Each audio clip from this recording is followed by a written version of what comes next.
Hush, folk, hold your tongues, and I'll tell you all an awful story.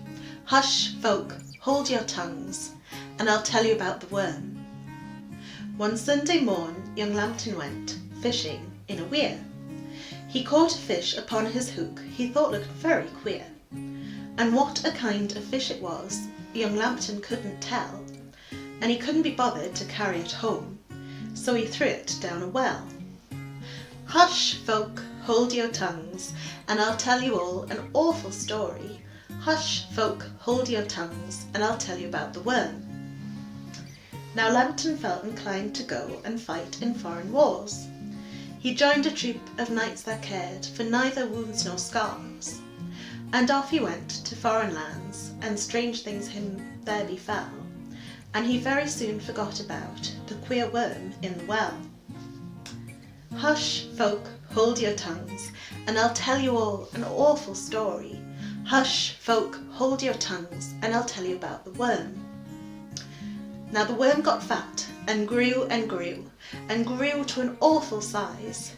He had great big teeth, and a great big mouth, and great big goggle eyes. And when at night he crawled about to find out bits of news, if he felt dry upon the road, he milked a dozen cows. Hush, folk, hold your tongues, and I'll tell you all an awful story. Hush, folk, hold your tongues, and I'll tell you about the worm. This awful worm would often feed on cows and lambs and sheep, and swallow little babes alive when they lay down to sleep. And when he'd eaten all he could, and he'd had all his fill, he'd crawl away and wind his tail 7 times round Penshaw Hill. Hush, folk, hold your tongues, and I'll tell you all an awful story. Hush, folk, hold your tongues, and I'll tell you about the worm. Now news of this most awful worm, and his strange goings-on, soon crossed the seas and got to the ears of brave and bold Sir John. So him he came and caught the beast and cut it in 2 halves, and that soon stopped it making meals of sheep and lambs and calves.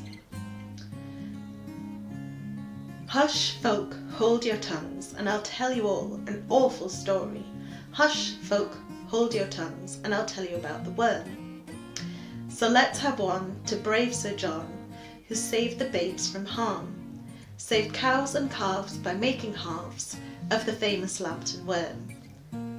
Now, folk, I'll hold my tongue, that's all I know about the story of the brave Sir John and the awful Lambton Worm. That version is a little bit more difficult to tell. It doesn't quite roll off the tongue in the same way as the Geordie version does, at least not for me. I do hope you enjoyed it though, and that it made plenty of sense to all sorts of English speakers and English listeners. If you did enjoy it, please click like and think about subscribing to my YouTube channel, Bryony Rose, because it's a bit easier for me to keep all of my videos together on YouTube than it is anywhere else. Anyway, I hope to see you all soon. Bye bye!